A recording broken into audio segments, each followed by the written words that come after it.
Hey, how you doing? Are you happy with your life? Maybe not. Let's talk about it. What's up, everybody? How you doing? It's Robert Anthony at Living with Rob. And today, I want to talk to you a little bit about whether or not you're happy in your life, what you might be able to do about it, and I hope through this video to give you some encouragement. I want to first say that I am so incredibly moved by so many of you that are constantly reaching out to us, whether it's through my blog at livingwithrob.com, or, we'll have people reach out when they drive by us on the expressway and they've gone to the website and they're just enthused and excited about what we're doing. And they just offer us a ton of encouragement. But the consistent thread that I'm seeing a lot of is folks that are coming on board with us or reaching out to us to say, I want to do what you're doing. I love what you're doing. I don't think I can do it. Now, the decision that we have made to do what we're doing came after years of me living under what's called, what I would deem as the tyranny of the dollar. And that's a phrase that I've picked up through a gentleman by the name of Bob Wells. Let me tell you a little bit about Bob Wells so you know what I'm talking about. I was telling my daughter the other day after watching Nomadland on the suggestion of one of our friends that Bob Wells stars as himself as one of the characters in the movie. Bob Wells is a YouTuber with quite a good sized channel, and like 670 or 700,000 subscribers at the time of this writing. And I'll put a link to Bob's channel in the description below. But Bob, in his life, he lives as a nomad, and Bob, it would seem, his sole purpose is to help those that have fallen onto hard times through learning how to live out of an RV or a van cheaply. Bob has a website called Cheap RV Living, and I'll put a link in the description below to that, and his channel is called Cheap RV Living. It's interesting because my mentor, a very close friend to me named Robert, that died a number of years ago, I swear Bob Wells is reincarnated as Robert Carpenter. It is just a crazy thing. And I know that if my kids see this and they look up Bob Wells' channel, they're going to say, oh my gosh, it's Robert come back to life as a nomad. When the main character ends up at Quartzsite in Arizona, which is a popular place for people in an RV, when he ends up in Quartzsite in Arizona, Bob talks to them about what Bob calls the tyranny of the dollar, and then goes on to elaborate on his thoughts over the tyranny of the dollar. What you will see consistent throughout Bob's messaging and the way that he lives is living on value, but not being a slave to the dollar. And that really started to get me thinking, because that is what took me so long to make the decision of stepping out in faith. One of the key pillars of what we're doing at Living with Rob is our FOCUS acronym, and the number one letter is F. F is in focus, F is in faith. For so many years, my faith was put in the flower business, the security that I thought that it brought to me, and through the messaging of folks that I respect, like say a Clark Howard or a Dave Ramsey, my entire life was, well, we're supposed to live like no one else so that when we're older, we can live like no one else. That's not a bad concept. And I understand where Dave Ramsey comes from as it relates to that, because what Dave is saying is, don't be in debt like everybody else. Get free of debt so that you can, when you're older, live like nobody else by being generous and giving and everything else. So the model behind the Ramsey Empire is not a bad one, but it does revolve around working to obtain wealth or to build wealth so that you can bless other people. That's not bad, but what I'm seeing is a lot of people that are actually becoming a slave to the tyranny of that process. Let me explain to you what I mean. In our lives in America, we pursue security, and we want to be in a place where we're comfortable. And in particular, we're told in this American idea of retirement that what that looks like is you work your ass off your entire life to gather a whole bunch of money so that when you're older, you'll have enough to survive on. There's not a lot of emphasis placed on being a good parent to your children, so when you're older, your children will embrace you and want to take care of you. In fact, what this entire model has done, in my view, is destroy so many American families because so many parents are both working, with the women being liberated. Everybody's working in the household while the government, through the school system, is raising the child.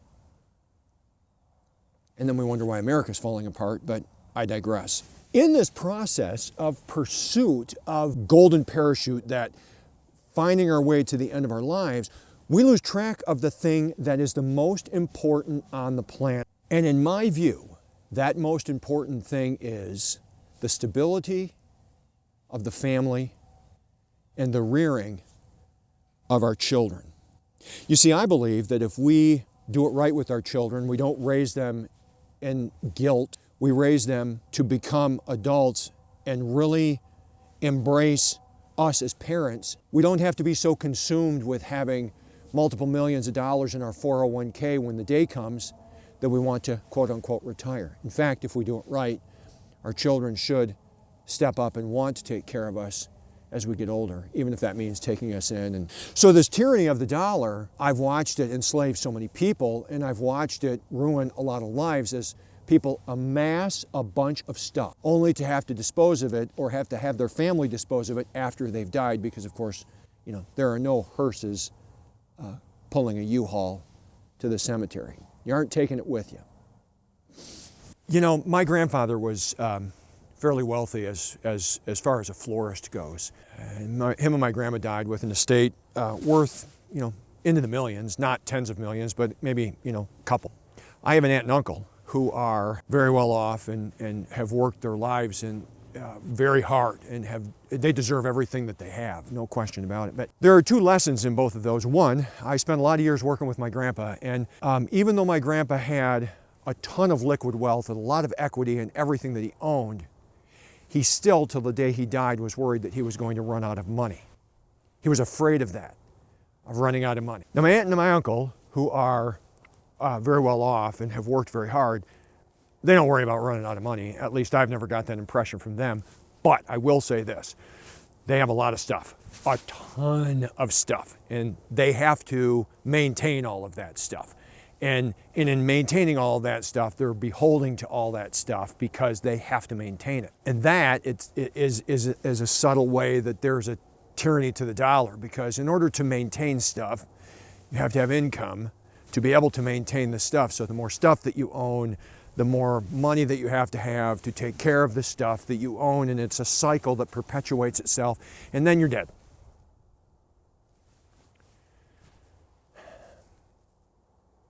It takes faith to do what we're doing, to sell everything and to choose to live in a small camper trailer with a truck and a dog.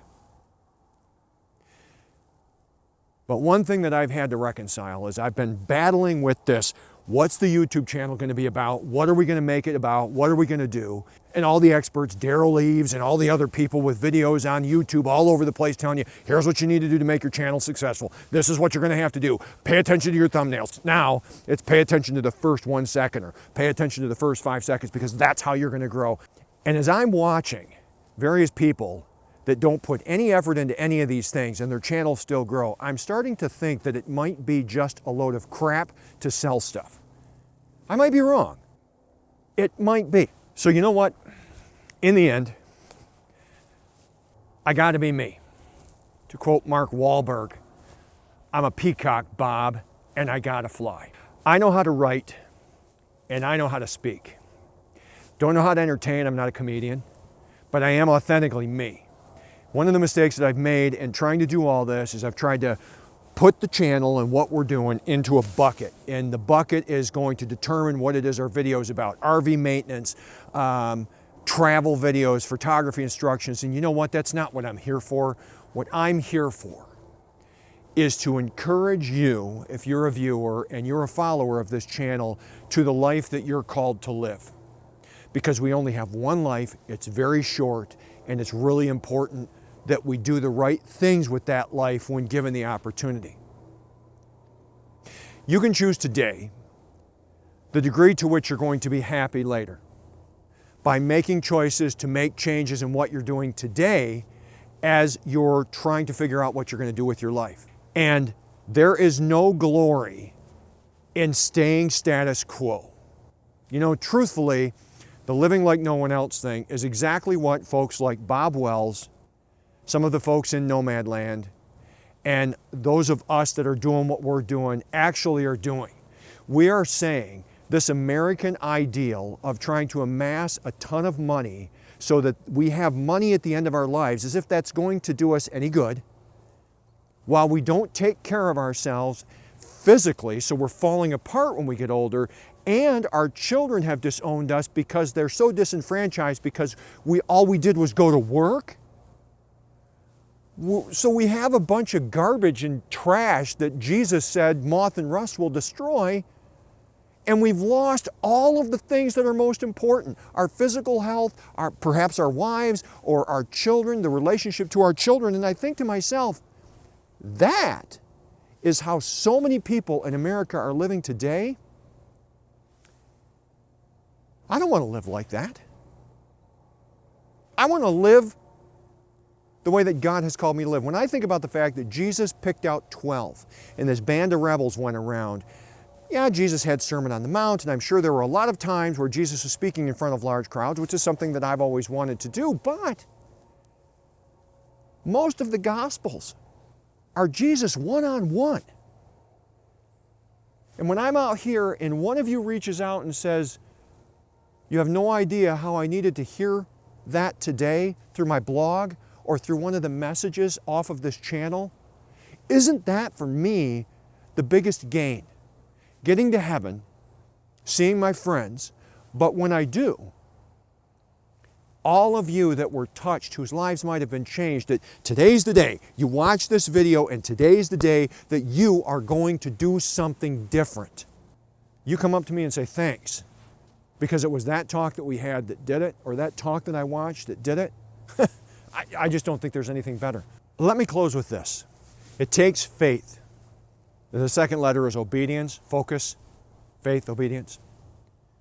When you feel called that God is telling you that you should be doing something else and you choose not to do it, you're not acting in faith and you're not acting in obedience. And like Bob Wells talks about often, you're putting your faith in a system that's futile, that enslaves you and keeps you in bondage to the dollar for the rest of your life.